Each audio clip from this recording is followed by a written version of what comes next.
മന്ത്രി പി പ്രസാദിന്റെ കായംകുളം നൂറിനാട്ടെ വീടിന് മുന്നിൽ ബിജെപിയുടെ പ്രതിഷേധമുണ്ടായി. ഭാരതാംബയുടെ ചിത്രം പൂജിച്ചായിരുന്നു ഇവർ പ്രതിഷേധിച്ചത്. ആലപ്പുഴ തെക്ക് ജില്ലാ കമ്മിറ്റിയാണ് പരിപാടി സംഘടിപ്പിച്ചത്. CPI പ്രവർത്തകർ BJP പ്രവർത്തകരെ തടയാൻ ശ്രമിച്ചത് നേരിയ സംഘർഷത്തിന് ഇടയാക്കി.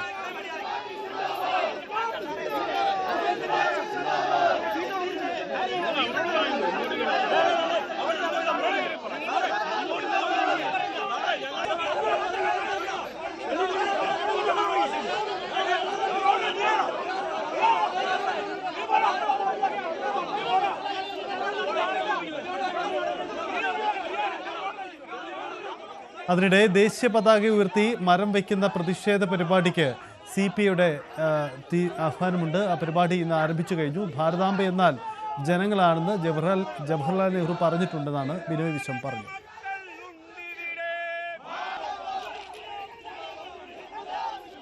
വി അരുൺ ഒപ്പം ശരണ്യ സ്നേഹജൻ നമുക്കൊപ്പം ചേരുന്നു. അരുൺ, എന്തായാലും ഈ വിവാദത്തിൽ CPI മന്ത്രി ഭരിക്കുന്ന വകുപ്പുമായി ബന്ധപ്പെട്ട പരിപാടിയിലാണ് വിവാദമുണ്ടായത്. മന്ത്രി പ്രസാദിന്റെ നടപടിയെ CPI അത് അംഗീകരിക്കുകയും അത് ഏറ്റെടുക്കുകയും ചെയ്തു.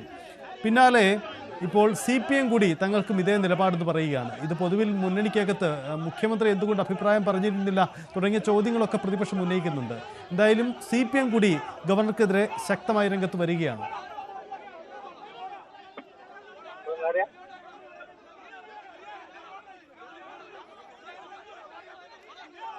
അരുൺ, കേൾക്കാൻ കഴിയുന്നുണ്ടെങ്കിൽ ഈ വിഷയത്തിൽ CPM കൂടി ഗവർണർക്കെതിരെ ശക്തമായ രംഗത്ത് വരികയാണോ? അങ്ങനെയെങ്കിൽ മുൻ ഗവർണർക്ക് സമാനമായ ഒരു പുതിയ പ്രതിസന്ധിയിലേക്ക് കാര്യങ്ങൾ നീളുകയാണോ?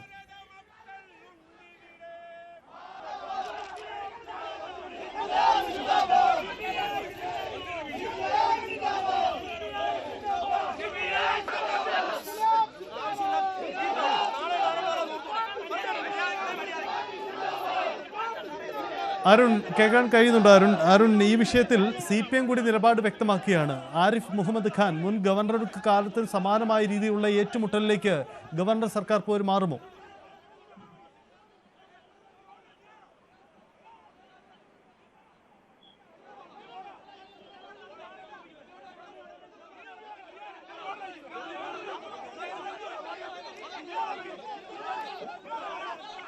എന്താ പറയണ്ടേ?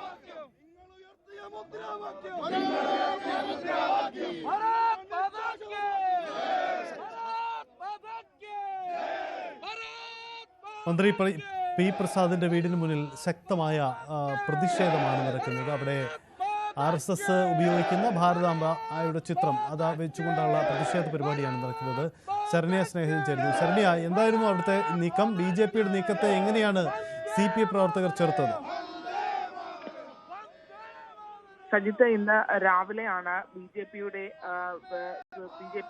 സന്ദീപ് വാചസ്പതിയുടെ നേതൃത്വത്തിൽ ഒരു പ്രതിഷേധം അവിടെ സംഘടിപ്പിച്ചത്. BJP ജില്ലാ അധ്യക്ഷൻ സന്ദീപ് വാചസ്പതി ആയിരുന്നു ഭാരതാംബയുടെ ചിത്രം പി പ്രസാദിന്റെ നൂറിനാട്ടെ വീടിന്റെ മുന്നിൽ വെച്ച് പ്രതിഷേധം സംഘടിപ്പിച്ചത്. ആ ചിത്രം നൂറിനാട്ടെ പ്രസാദിന്റെ മന്ത്രിയുടെ വീടിന്റെ മുന്നിൽ കൊണ്ടുവന്ന് ഒരു ഫോട്ടോ വെച്ചു. അതിനുശേഷം വിളക്ക് കത്തിച്ച് പൂജ നടത്താനുള്ള ശ്രമമായിരുന്നു BJP പ്രവർത്തകരുടെ ഭാഗത്തു നിന്ന് ഉണ്ടായത്.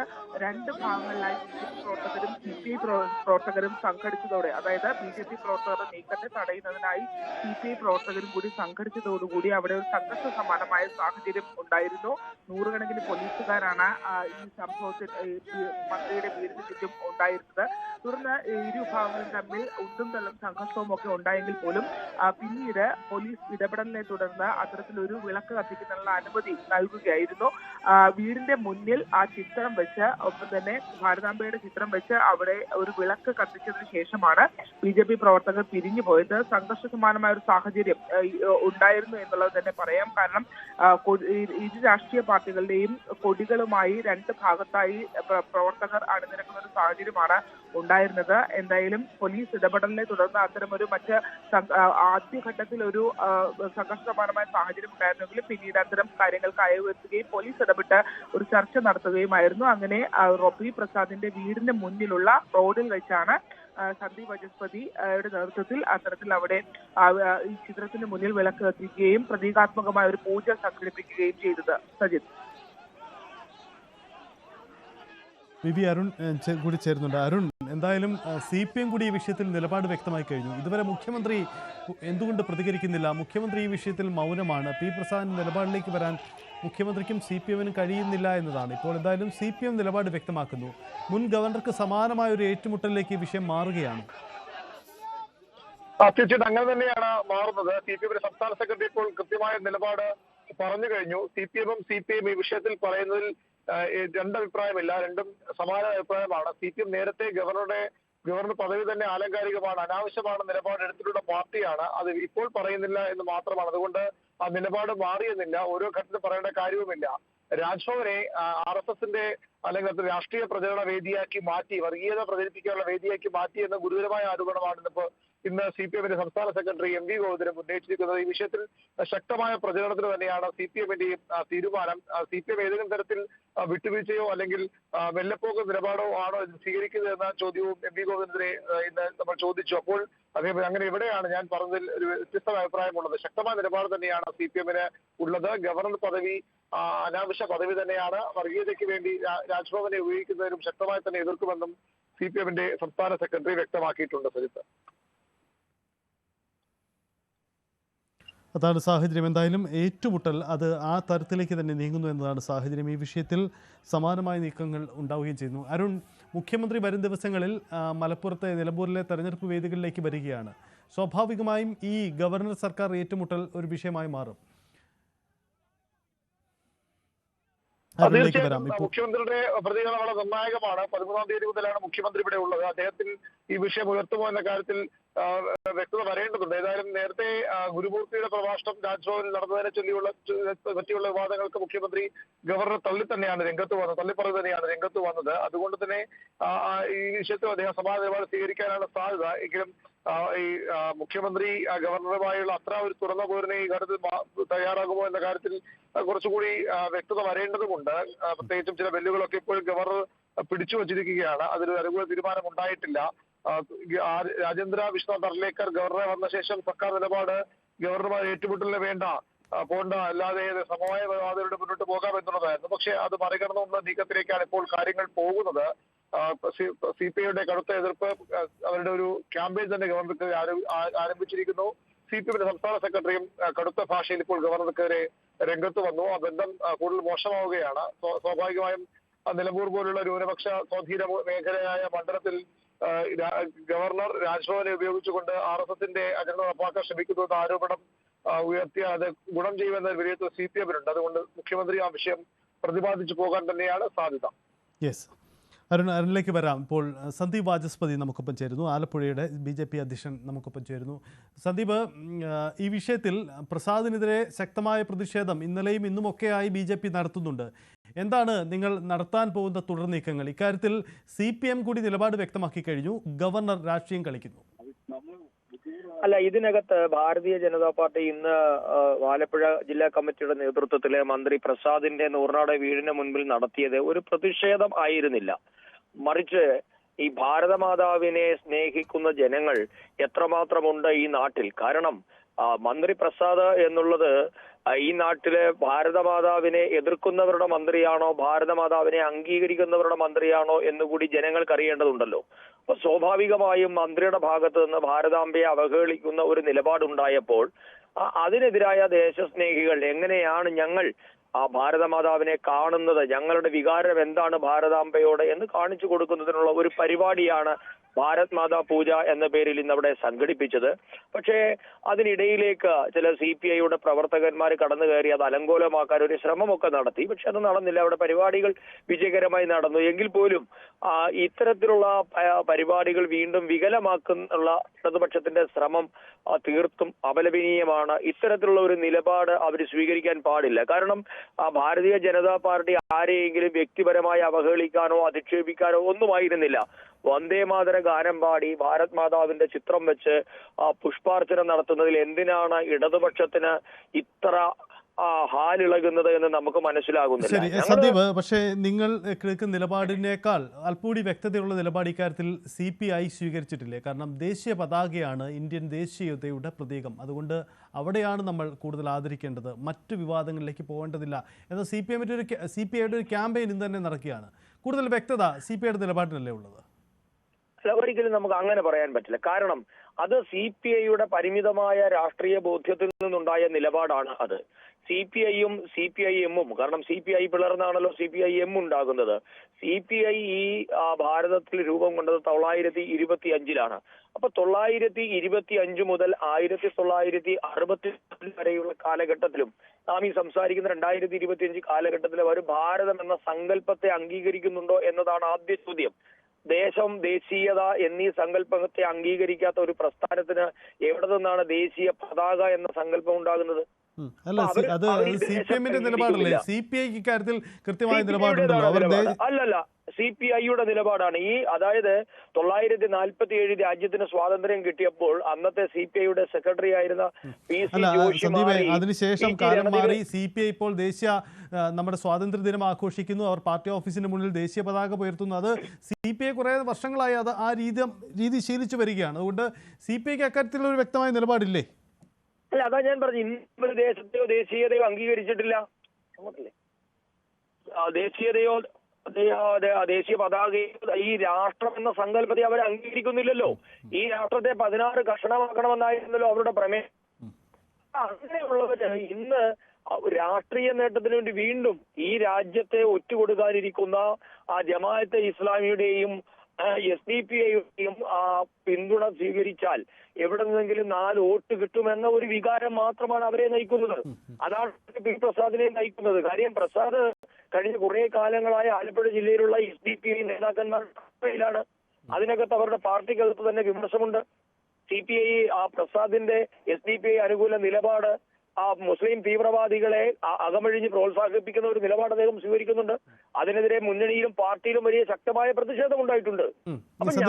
ഒരു കാര്യം, ഈ പി പ്രസാദിനപ്പുറം മുഖ്യമന്ത്രിയൊന്നും ഈ വിഷയത്തിൽ നിലപാട് പറഞ്ഞിട്ടില്ല. പക്ഷേ CPM സംസ്ഥാന സെക്രട്ടറിയൊക്കെ ഇന്ന് അതുതന്നെയാണ് ഞങ്ങളുടെ നിലപാടെന്ന് വ്യക്തമാക്കി. മുഖ്യമന്ത്രി ഒരുപക്ഷെ വരും ദിവസങ്ങളിൽ ആ തരത്തിലേക്ക് പോയേക്കാം. അങ്ങനെയെങ്കിൽ ആരിഫ് മുഹമ്മദിൻ്റെ ഖാൻ്റെ കാലത്ത് നിങ്ങളും അന്ന് CPM-ഉം ഒക്കെ എടുത്ത രാഷ്ട്രീയ നിലപാടുകൾ അന്നും തന്നെ ചർച്ചയായതാണ്. സമാനമായ നീക്കങ്ങൾ ഉണ്ടാകുമോ? മുഖ്യമന്ത്രി പറയാനിരിക്കുന്ന നിലപാടിനെ നിങ്ങൾ കാത്തിരിക്കുകയാണോ? അല്ല, മുഖ്യമന്ത്രി പറയാൻ പോകുന്നത് എന്താണെന്ന് നമുക്ക് ഇപ്പോഴേ ഊഹിക്കാമല്ലോ. മുഖ്യമന്ത്രിയും ME ഗോവിന്ദനായാലും ഇപ്പോഴുള്ള ബിനോയ് വിശ്വമായാലും ഇവര് രാഷ്ട്രവിരുദ്ധ നിലപാടല്ലാതെ എന്താ സ്വീകരിക്കാൻ പോവുക?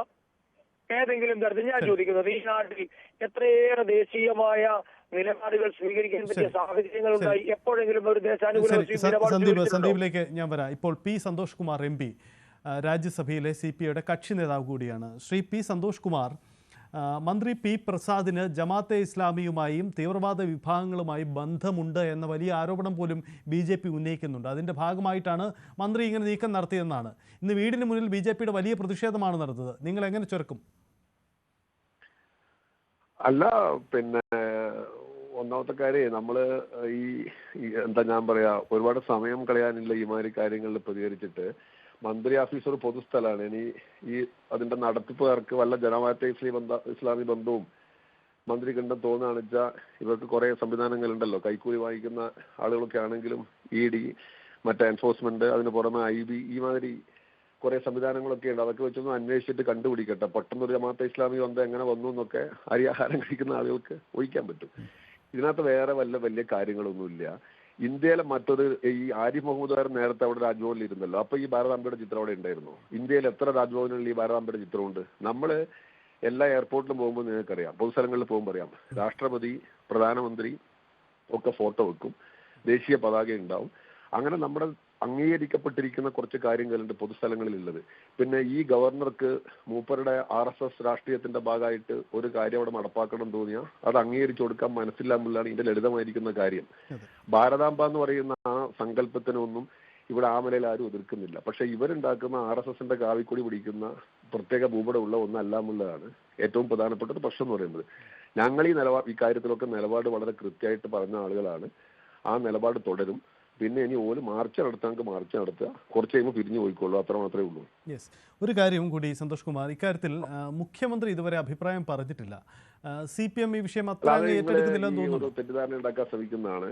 മന്ത്രിസഭാ അംഗമായിരിക്കുന്ന ഒരാൾ ഒരു കാര്യം ചെയ്യുമ്പോൾ സ്വാഭാവികമായിട്ടും അതിനാവശ്യമായ നടപടിക്രമങ്ങളൊക്കെ പാലിച്ചിട്ട് മാത്രമേ ചെയ്യൂ. പിന്നെ എല്ലാ വിഷയത്തിനകത്തും കേരളത്തിലെ മുഖ്യമന്ത്രി ഇങ്ങനെ ഞാൻ നിങ്ങളെ ചെറുതാക്കി പറയുന്നില്ല, ചാനലുകളുടെ ചോദ്യങ്ങൾക്കും അതുപോലെ വരുന്ന എല്ലാത്തിനകത്ത് ഓരോ മിനിറ്റിലും മുഖ്യമന്ത്രി ഇടപെടണമെന്ന് പറയേണ്ട യാതൊരു കാര്യമില്ല.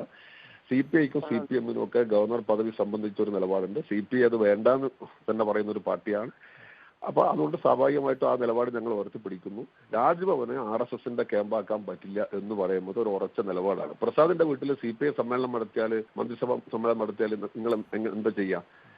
അപ്പൊ ഇത് വളരെ നമ്മൾ പറയുന്നത് വലിയ ഒരു ഒരു രാഷ്ട്രീയ പ്രശ്നമാണ്. മൂപ്പര് ഒരു തവണ മാത്രമല്ല, നാളെ ഞാനിത് അവിടെ വെക്കുന്നതാണ് പറഞ്ഞിരിക്കുന്നത്. എന്ന് പറഞ്ഞാൽ രാജ്ഭവനകത്ത് RSS ബന്ധമുള്ള അല്ല ഇത് അംഗീകരിക്കുന്ന ആൾക്കാർ മാത്രമേ കയറാൻ പറ്റുന്നില്ല. അതിപ്പോ എന്തായാലും ഞങ്ങൾക്ക് അംഗീകരിക്കാൻ മനസ്സില്ല. ആ പ്രശ്നം മാത്രമേ ഇതിനകത്തുള്ളൂ.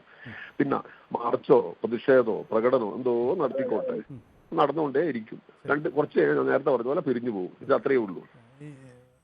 ശ്രീ സന്തോഷ് കുമാർ, ഈ മുമ്പ് ആരിഫ് മുഹമ്മദ് ഖാന് ശേഷം വരുന്ന ഗവർണർ അദ്ദേഹം അല്പം കൂടി അദ്ദേഹം കടുത്ത സംഘപരിവാർക്കാരനാണ്, അല്ലെങ്കിൽ RSS ബാക്ക്ഗ്രൗണ്ടിൽ നിന്നും വരുന്ന ആളാണെന്ന് അറിയാം. എന്നിരുന്നാൽ കൂടിയും കൂടുതൽ പരസ്യ നീക്കങ്ങളൊന്നും ഉണ്ടായില്ല. പക്ഷേ ആ ഒരു ഇടവേളയ്ക്ക് ശേഷം അതൊരു പുതിയ തലത്തിലേക്ക്, വലിയ ഏറ്റുമുട്ടലിലേക്ക് പോവുകയാണ്. അങ്ങനെയെങ്കിൽ നിങ്ങളും തയ്യാറെടുക്കുകയാണോ അത്തരം തന്ത്രങ്ങൾക്ക്? ഞാൻ ആ ചോദ്യത്തിനൊന്നും ഉത്തരം പറയാൻ മാത്രം ശക്തനായ ഒരു നേതാവല്ല. ഒരു കാര്യം ഞാൻ പറയാം, ഇതിനകത്ത് നമുക്ക് ഇപ്പൊ കേന്ദ്രം BJP ഭരിക്കുന്നു, നരേന്ദ്രമോദി പ്രധാനമന്ത്രിയാണ്. അപ്പൊ അതിനെ തീർച്ചയായും മാനിക്കണം, അംഗീകരിക്കണം. ഗവർണർ എന്നുള്ള നിലയിൽ ആ ഒരു ഭരണഘടനാ പദവിയാണ് ഇപ്പോൾ. CPIക്ക് ആ പദവി വേണ്ടെന്ന് അഭിപ്രായം ഉണ്ടെങ്കിലും പക്ഷേ ആസിറ്റീസ് അത് ഉള്ളതുകൊണ്ട് അതിനെ അംഗീകരിക്കണം. അതൊക്കെ അംഗീകരിച്ചിട്ടാണ് നമ്മൾ ജനാധിപത്യ സംവിധാനത്തിനകത്ത് മുന്നോട്ട് പോവുക. അതുകൊണ്ട് യാതൊരു തരത്തിലുമുള്ള മറ്റു തർക്കങ്ങളില്ല. പക്ഷേ അതിനെ വിടുമ്പോൾ രാഷ്ട്രീയം നടപ്പാക്കാൻ തീരുമാനിക്കുമ്പോൾ സ്വാഭാവികമായിട്ട് എതിർക്കേണ്ടി വരും. ഞങ്ങളിപ്പോൾ ആലേക്കർ MP മാരുടെ യോഗം വിളിച്ചു ചേർത്തപ്പോൾ ഞങ്ങളെല്ലാം പോയിരുന്നത് ഡൽഹിയിൽ. ബഹുമാനായ മുഖ്യമന്ത്രി ഉണ്ടായിരുന്നു, കേരളത്തിലെ ഓൾമോസ്റ്റ് ഓൾ MP മാരുണ്ടായിരുന്നു.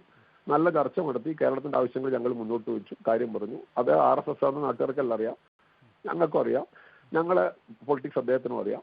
അത് കഴിഞ്ഞു. അത് ആ ബന്ധവും പൊളിറ്റിക്സും ഒക്കെ അങ്ങനെ നിലനിർത്തി കൊണ്ടുപോകുക എന്നുള്ളതാണ് അതിന്റെ മര്യാദ. അതിനിടയിൽ പിന്നെ ഈ പരിപാടി കൊണ്ട് നടക്കേണ്ട കാര്യമില്ല. അത് നടക്കാൻ പോകുന്ന കാര്യമില്ല. അങ്ങനെ ഇന്ത്യയിൽ എത്ര രാജ്ഭവനിൽ ഇങ്ങനെ നടക്കുന്നുണ്ട് പരിപാടി? എത്ര സ്ഥലത്ത് ഈ ചിത്രമുണ്ട്? ഓരോ ഔദ്യോഗിക സ്ഥലത്ത്. അതല്ലേ ആദ്യം പറയേണ്ടത്. ഈ ഗോവ രാജ്ഭവനിലുണ്ടോ? കുമ്മനം രാജശേഖരൻ ആയിരുന്ന മിസോറാം രാജ്ഭവനിൽ ഈ ചിത്രമുണ്ടോ? അങ്ങനെ ഏത് രാജ്ഭവനിൽ ഈ ചിത്രമുണ്ട്? അപ്പൊ ഇതിന്റെ കാര്യത്ര മാത്രമേ വിവാദത്തിന്റെ. നമ്മൾ അത്തരം കാര്യങ്ങളിൽ ഞങ്ങൾ അഭിപ്രായം കൃത്യമായിട്ട് പറയും. അത് പിന്നെ വേറെ അർത്ഥത്തിൽ നമ്മൾ എടുക്കേണ്ട കാര്യമില്ല. തയ്യാറെടുത്ത് ഇതെന്ന് പറഞ്ഞു കഴിഞ്ഞാൽ ഞങ്ങൾക്കൊരു ഐഡിയോളജിക്കൽ പൊസിഷൻ RSSനെതിരെ ഉണ്ട്. അതിന് ഭൂമിയിൽ ആരാ സംഘടന നയിക്കാൻ തീരുമാനിച്ചാലും ഞങ്ങളെ പൊസിഷൻ ഞങ്ങൾക്ക് കൃത്യം പറയാൻ പറ്റും. ഇനി അതിന് ഈ രാജ്യത്ത് എത്ര വലിയ RSS വക്താവിനോട് രേഖ വെച്ച് സംസാരിക്കാനും സംവദിക്കാനും ഞങ്ങൾ തയ്യാറുമാണ്. അത് അത്ര തന്നെ. മാർച്ച് നടത്തിയിട്ടൊന്നും ഞങ്ങളെ പഠിപ്പിക്കേണ്ട കാര്യമില്ല. കാരണം RSS എല്ലാ കാലത്തും ഭരണകൂടമായിട്ട് കോംപ്രമൈസ് ചെയ്യുന്ന ഒരു സംഘടനയായിരുന്നു. ഞങ്ങൾക്ക് അങ്ങനെ യാതൊരു കാര്യമില്ല. ഞങ്ങൾ എതിർക്കണമെങ്കിൽ എതിർക്കും, അത്ര തന്നെ. വേറെ യാതൊരു പേടി അക്കാര്യത്തിലുള്ളവരല്ല. പിന്നെ ഒരു ഏജൻസി ഞങ്ങളൊന്നും ചെയ്യാനും പോകുന്നില്ല. അത് തന്നെ കാര്യം. വളരെ നന്ദി. P. സന്തോഷ് കുമാർ, രാജ്യസഭാ MP, CPIയുടെ കക്ഷി നേതാവ്. എന്തായാലും ഗവർണറെ തിരിച്ചു വിളിക്കണമെന്ന് ആവശ്യപ്പെട്ടുകൊണ്ട് രാഷ്ട്രപതിക്ക് കത്ത് നൽകിയിരിക്കുകയാണ് P. സന്തോഷ് കുമാറും CPIയും. ഈ വിഷയത്തിലടക്കം നേരിട്ടുള്ള ഏറ്റുമുട്ടലിലേക്കാണ് പോരുന്നത്. വരും ദിവസങ്ങളിൽ മുഖ്യമന്ത്രി അടക്കം ഈ വിഷയത്തിൽ നിലപാട് പറയുന്നതോടുകൂടി പുതിയ തലത്തിലേക്ക് ഗവർണർ സർക്കാർ പോര് കേരളത്തിൽ മാറുമെന്ന രാഷ്ട്രീയ സാഹചര്യം കൂടി നമുക്ക് മുന്നിലുണ്ട്.